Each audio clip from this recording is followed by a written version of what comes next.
Hi everyone, Tortheldrin here. I thought that with the new Path of Exile expansion, Atlas of Worlds, it would be about time to have a new beginner's guide.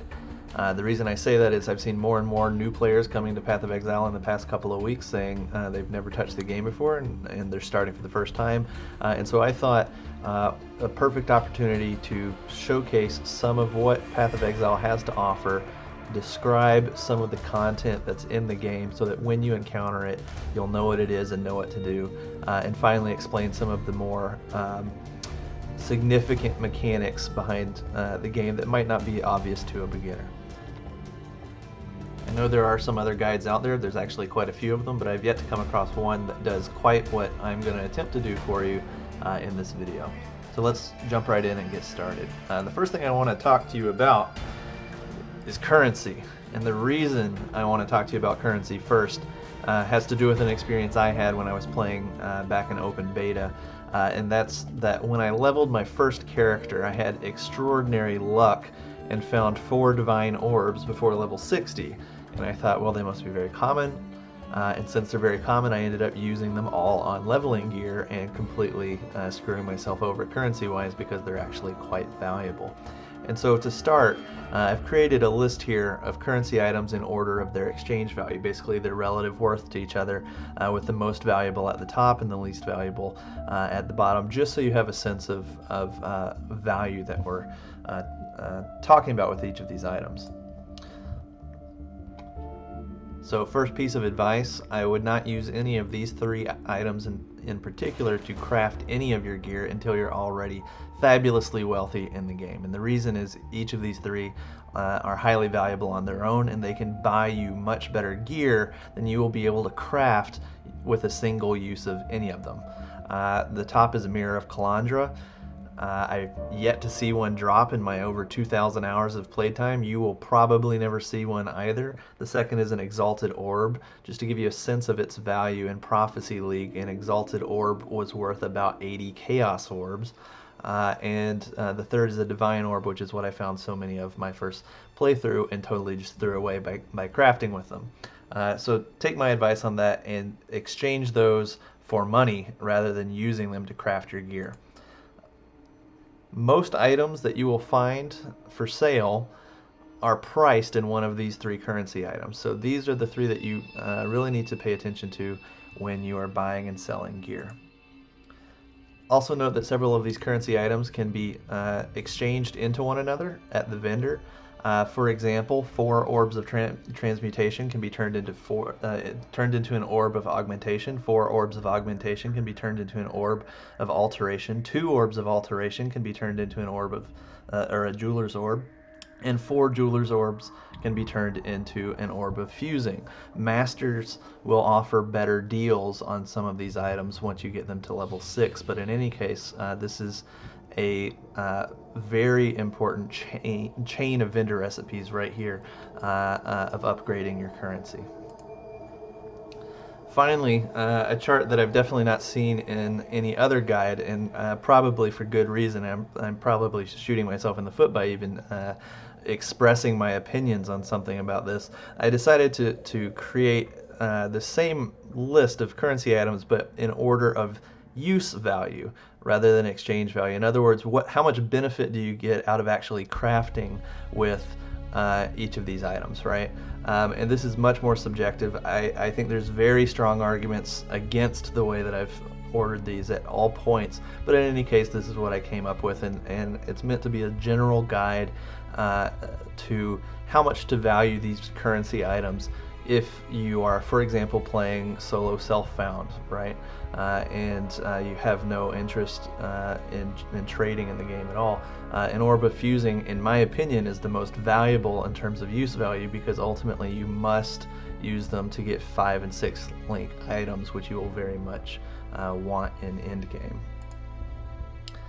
So now I want to walk you through some of the things that you'll encounter in the world and tell you a little bit about their mechanics and what you should plan for in each case. The first I'll share with you are strong boxes from Ambush League way back in the day. First off, identify these before opening them, the reason being there are some deadly mods that you want to try to avoid.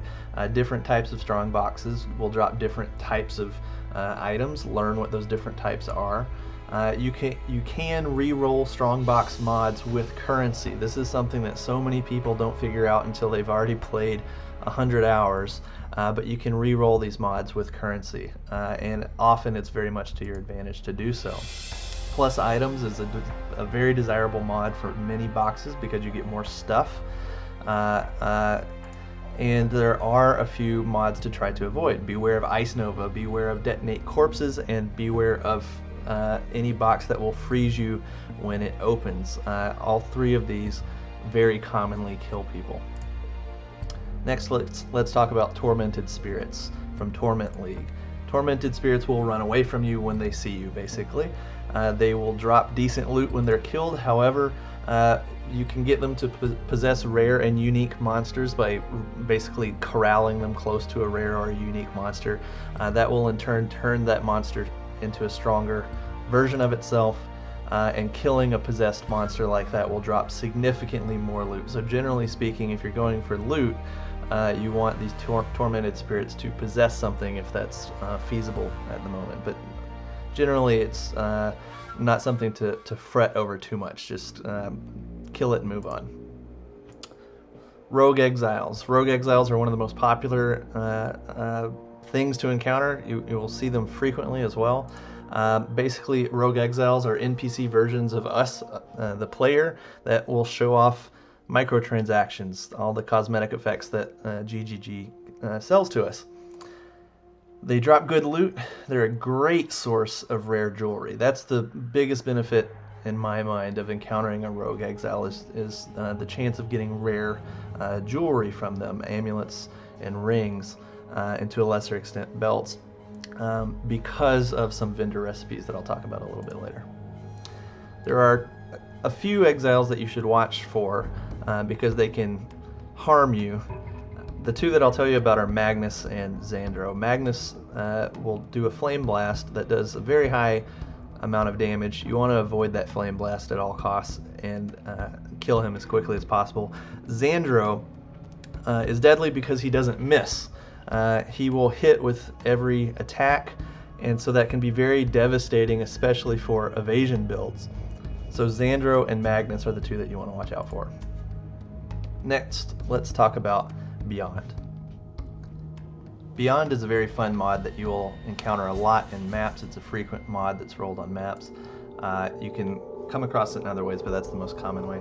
Here's how it works. Basically, anytime you kill a monster in a Beyond modified area, it has a chance of dropping a crimson orb on the ground. This is not something that you pick up, it's just a feature of the terrain at that point.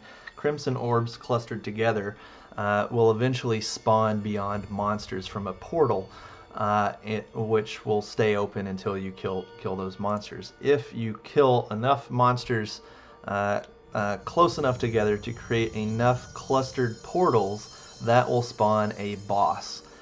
Some of these bosses can be very difficult. The one I have pictured here for you is a Backsoth, and a Backsoth will ruin your day. So avoid a Backsoth unless you just really want to be killed, and be very cautious around any other Beyond bosses that may be spawned. One other thing to note about Beyond monsters is that they do not drop maps. So when you are in a map and you're killing Beyond monsters, just be aware that you're not going to increase your map drops by running Beyond maps. So let's talk about Prophecy. Prophecy is the league that just completed. There are some mechanics to understand about it as well. You can use silver coins, which will drop fairly rarely now. That was nerfed by GGG. But you use silver coins to get prophecies from Navala. You pay 1 silver coin to receive a prophecy. You can have up to 7 active prophecies.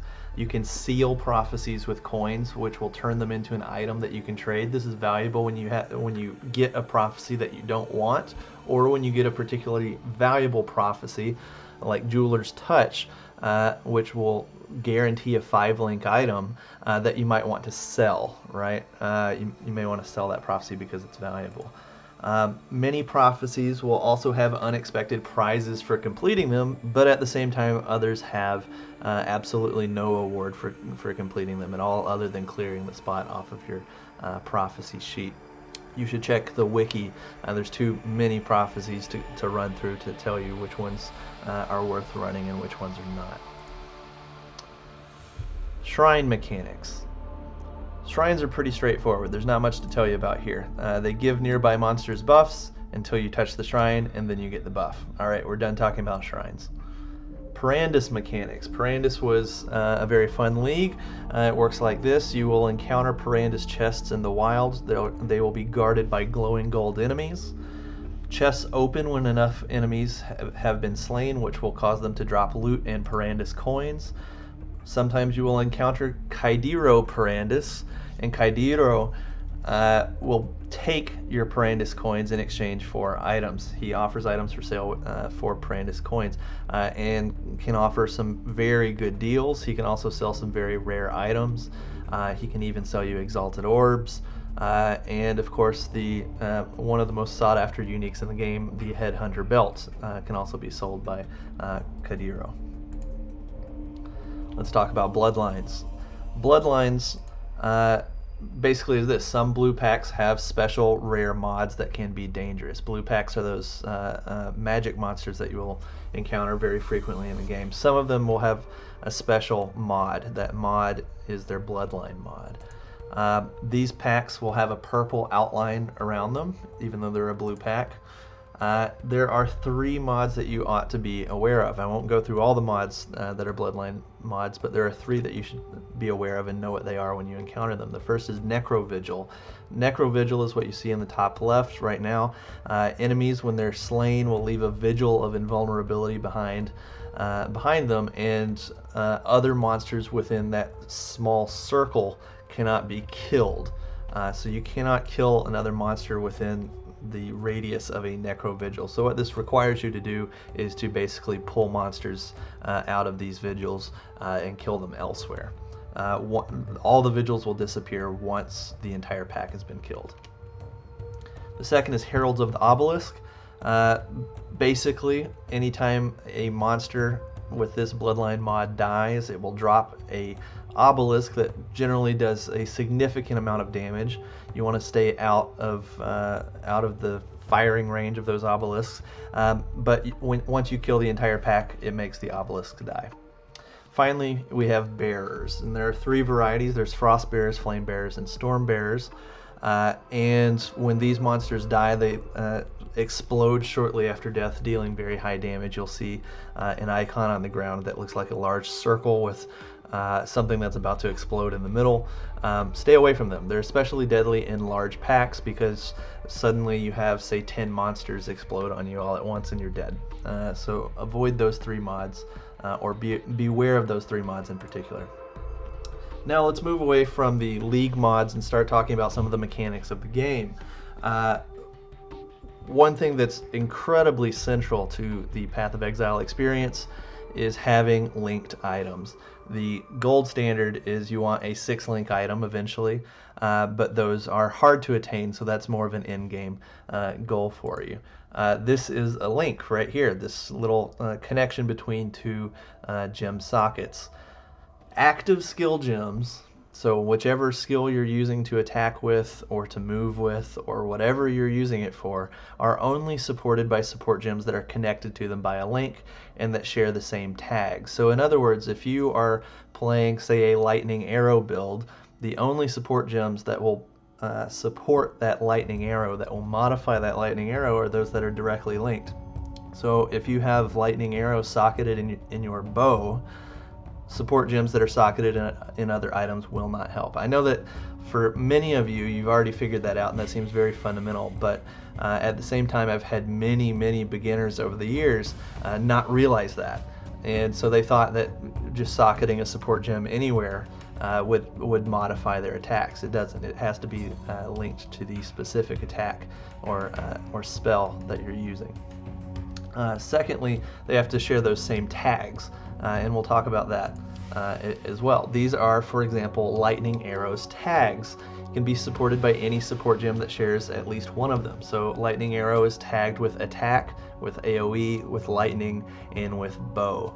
Sometimes, however, there's also some hidden, very common sense tags, usually like projectile in this case. If you had a support gem that talks about projectiles, that would apply, generally speaking, to lightning arrow as well. Some odds on linking your items, and these are rough. The numbers are not known, they're not published. GGG doesn't advertise them, but from experience, this is roughly what the odds are of linking an item every time you use an orb of fusing on it. A 5L item, which of course you have to have at least 5 sockets for in the first place, you will come up with about 1 in every 100 times you try to fuse it. A 6L item will come up about 1 in every 1,000 attempts at fusing it. So save those fusings for in-game when you're going to want those 6L items and those 5L items. And then finally, one other mechanic related to links that's very important is that adding quality to an item with whetstones or with armor scraps increases the chances of receiving more links. So if you have a 20 quality item, you're going to be able to 6 link it more quickly than a 0 quality item. One of the more complicated mechanics in the game is the difference between more and increased and less and reduced. Basically it works like this. More and less are multipliers and thus more impactful. Increased and reduce are additive, so less impactful. Still important, but less impactful. You can see on weapon elemental damage support here, the gem that I've included here, you can see both of these represented. You have more weapon elemental damage and you have increased elemental damage with weapons. More is the multiplier, increased is additive. Generally speaking, you want multipliers. Math will tell you why. I'm not going to walk you through all of the math here, but you're welcome to figure it out on your own. If you do 20% more damage, then that is a significant difference from 20% increased damage. So when you're looking for modifiers for your skills, for your passive tree, for the gear that you're equipping, just remember that more is better than increased, less is better than reduced. Unless, of course, we're talking about things like taking more damage as opposed to increased damage. So keep that in mind. Now let's talk about Vol Orbs. Vol Orbs are very tempting items to use that can have very major positives and very major negatives as well. I'm gonna walk you through a few types of items that you may want to spend Vol Orbs on, just so you know what the possible effects are. First off, using a Vol Orb on a map can have these possible outcomes. It can turn the map corrupted and nothing else happens. Do note that when you corrupt a map, it means that the boss, when you slay it, has a chance of dropping a sacrifice fragment, so that's important to know. Another possible outcome is that it could increase the level of the map by 1 and give it random rare mods. It could also re-roll the map to have up to 8 affixes, and it could also unidentify the map, which will give it a 30% quantity bonus. That's actually a very desirable outcome because it will have the same mods it had before it was unidentified, only now it will give you 30% more quantity as well. If you use a Vol Orb on a gem, it has these possible outcomes. It can turn it corrupted and nothing else will happen. It can add or subtract 1 level up to level 21 max. This is incredibly important because 21 level gems are not attainable in any other way besides using a Vol Orb on a gem. Or also using a divination card set that gives you a level 21 gem. So that's a very important use. You have about a 1 in 8 shot of turning a level 20 gem into a level 21 gem when you use a Vol Orb on it. Another possible outcome is it can add or subtract 1 to 10 quality up to 23% quality max. And finally, it can change the gem into its corresponding Vol gem. If you use a Vol Orb on any piece of equipment, it has these outcomes. It can turn corrupted and nothing else. It can reroll into a rare item with random links and affixes.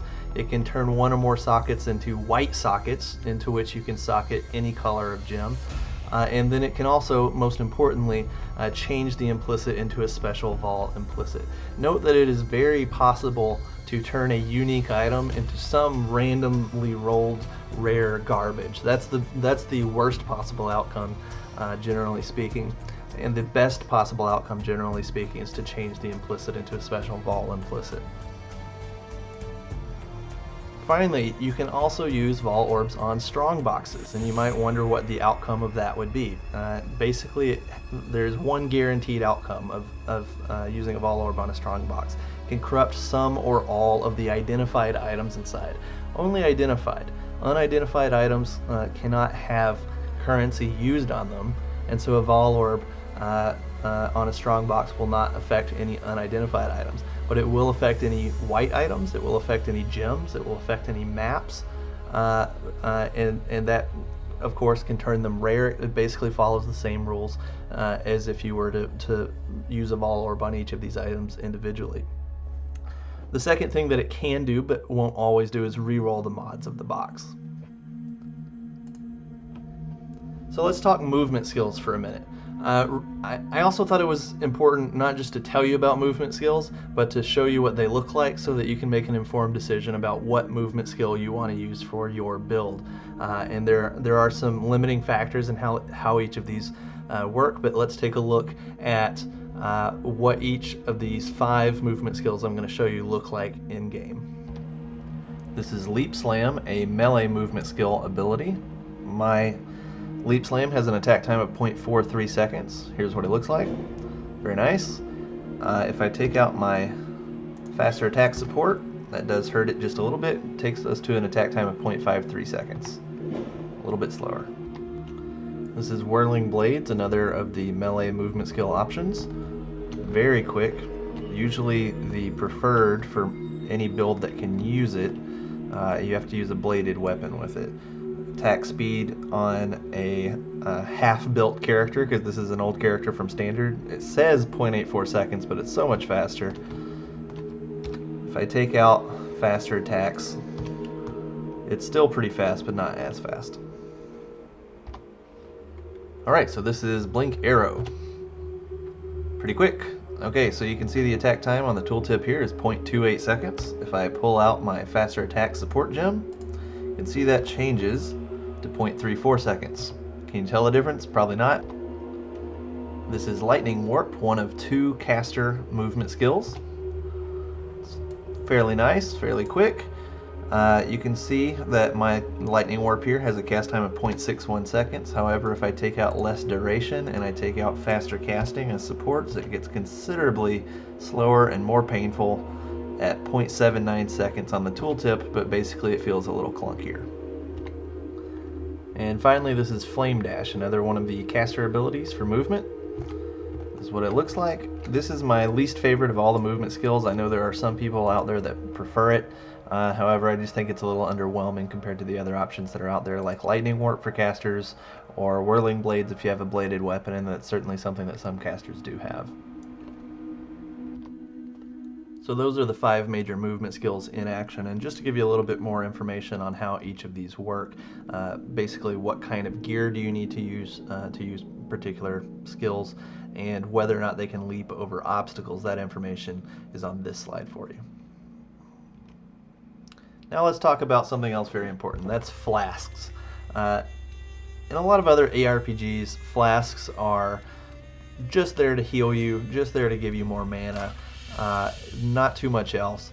But flasks are incredibly important in Path of Exile. Flasks are as important as the rest of your gear, and so because they're that important, it's also important to think about quality and how quality on a flask interacts with the flask itself.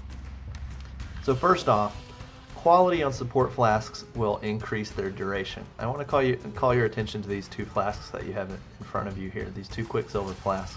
There's a difference in their quality, 16% and 20%. What that ends up meaning is that the 20% flask will last longer. For a flask like a Quicksilver flask that increases your movement speed, that is incredibly valuable in increasing your clear speed, the rate at which you move through terrain and areas in the game. For other support flasks, it increases the duration of the positive benefits you get from them. And so quality on flask is highly important. You should prioritize getting all of your in-game flasks to 20% quality as soon as you can, basically. And the way you do that is by using glassblower's baubles. You can create glassblower's baubles by vendoring quality or superior flasks that you don't need. Once 40% combined quality is reached by these random flasks that you've been picking up as you've been leveling, the vendor will offer you a bauble for it. You can also, of course, if you don't want to do all of that, simply buy baubles from other players. Now let's talk about some essential vendor recipes in the game. Now, a vendor recipe is basically this. You have inevitably noticed that when you sell items to the vendor, it gives you something back in return. There are special items and gear and currency and so on and so forth that you can get just by vendoring certain combinations of things to the vendor. I'm going to walk you through what the most essential of those recipes are right now. First off, if you vendor 3 of the same map, it will return 1 map of a higher tier. That can be very valuable. So keep that in mind once you reach maps. If you vendor any stone hammer, rock breaker, or gavel that is 20% quality, along with any map, it will give you a cartographer's chisel, which increases the quality of maps. One of the most important vendor recipes in the game is the chaos recipe. And the chaos recipe is what you have when you vendor eye level 60 or higher rare items for each equipable slot. So in other words, a 2-handed weapon, a helmet, some gloves, some boots, a belt, a chest piece, an amulet, and 2 rings, all rare, will return a chaos orb to you. This is wonderful when you find all kinds of crap rares that you're never going to use, never going to be able to sell anyway. You can at least get something from them by turning them into a chaos orb. Now, if you do this for all eye level 75 or higher gear, you will get a regal orb instead, which can be desirable. The exchange rate between chaos and regals, it fluctuates, but in Prophecy League by the end they were about 1-to-1.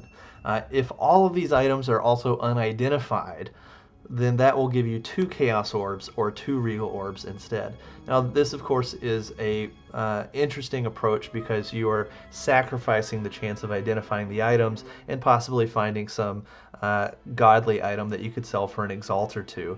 But at the same time, the overwhelming majority of items you encounter in the game are not those types of items. The overwhelming majority are crap. And so since the overwhelming majority are crap, some players take the very legitimate strategy of only ever using the unidentified chaos recipe or the unidentified regal recipe to double their returns. And instead of identifying items and selling them to make money, they simply do this recipe more. That's a legitimate approach. I personally don't like that approach because I think a lot of the fun of the game comes from identifying items and the excitement of finding something really good that you know you can either use or sell for a lot of currency. The next vendor recipe is a very simple one, and it will be of most value to you early in the game when you are wisdom scroll starved a little bit, and that is that you can vendor an orb of transmutation for 4 wisdom scrolls. This can be also very wonderful in the late game because you can avoid picking up wisdom scrolls altogether so long as you continue to pick up orbs of transmutation and vendor those orbs of transmutation for wisdom scrolls. This increases your clear speed because it allows you to skip all those wisdom scroll pickups and instead just pick up the orbs of transmutation instead. Finally, well not finally, there's more.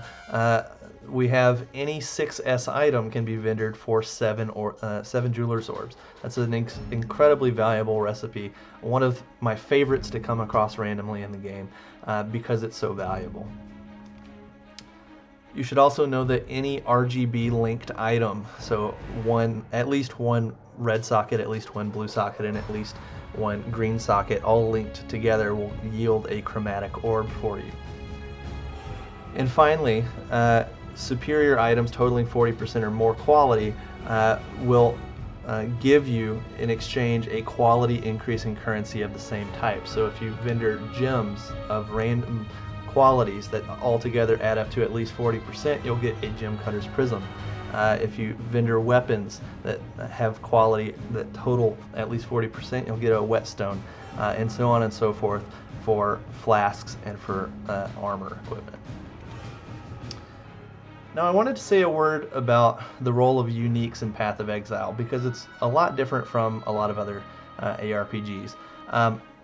There's a temptation to think of a unique as simply a very strong piece of equipment, but in Path of Exile, that's not necessarily the case for most uniques. Many, if not most, uniques are what you could describe as build enabling, which is to say that it's not a good item unless you are playing that build. And if you're playing that build, it can be the best in slot possible item for you to use. Think of most uniques as items that work together to make new builds possible or viable, and less is just uniques in general are really good items. So let me show you some examples. Probably the most infamous example of a build enabling unique is Chevron's Wrappings. Chevron's Wrappings has the mod that chaos damage does not bypass energy shield, which is traditionally the biggest weakness of energy shield builds that don't take chaos inoculation on the passive tree. Is that they are susceptible to chaos damage, and chaos damage always bypasses energy shield unless you are wearing Chevron's Wrappings or you are a chaos inoculation build. So what made Chevron's Wrappings so powerful is that it enabled you to not take chaos inoculation and make a low life build, which has a number of advantages to it. You can reserve your life and use more auras. You can reserve life and get yourself to a low life build and increase the amount of damage that you do with pain attunement. And so Chevron's Wrappings enables quite a few builds.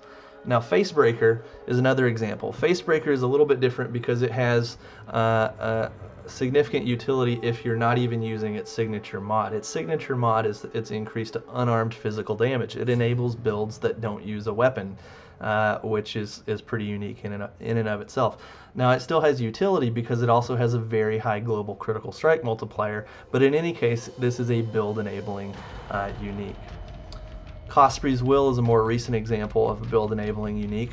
Cosprey's big benefit is that it can allow you to bypass hexproof enemies with your own curses. A hexproof enemy is one that's immune to curses unless you're wearing Cosprey's Will, in which case you can apply your curses to hexproof enemies.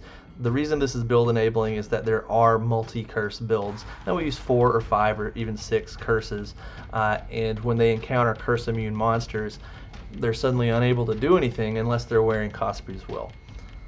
So the reason I show you these three is to show you examples of build enabling uniques that really are not that special unless you are playing the build that it's meant for, right? And so when you come across uniques, be thinking about what kind of build does this enable. Finally, before I bring us to a close, I wanted to give you some outside resources that you can use that will make your life a lot easier in Path of Exile. The first of these is the Path of Exile Wiki. You can search for absolutely anything you need to know, far beyond what I've shared with you here. There's player-sourced data on just about everything in the game on the Wiki. Secondly, an absolutely essential tool is PoE.trade. This is where you can browse all items players have listed for sale.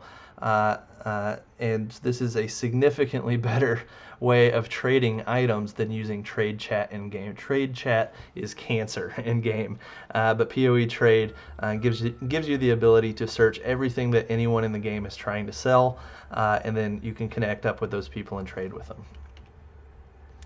The passive skill tree on Path of Exile's website is nice, it's functional, but it's not as feature-laden as some of the third-party versions of the passive tree are. This is the version that I use to play in my own builds. It calculates the stats that you have allocated on the tree and allows you to plan your builds. So you'll know exactly how much life you've allocated on the tree, exactly how much critical chance you've allocated on the tree. It's very useful.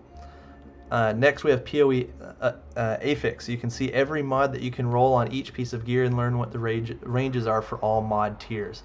Very valuable, especially when you're crafting gear. /r Path of Exile is the subreddit community for Path of Exile. It's very active, and you can get a lot of information there on builds, on the meta game, what's in right now, what's going out, what's just been nerfed, what's just been buffed, how is everything going to change the overall game. It's a very vibrant community that I enjoy more than the official forums of Path of Exile. And then finally, PoELab.com gives you the layout for the labyrinth for each difficulty updated daily when the labs are updated. So all right, guys, that's everything that I have for you. I hope this beginner's guide is helpful for you and has shown you something about the game that you didn't know before, hopefully several things, and gives you something to move forward with so that you know what you're doing when you roll a new character in Path of Exile or you play Path of Exile for the first time. All right, thank you all. This has been Tortheldrin's Beginner's Guide to Path of Exile. Bye-bye.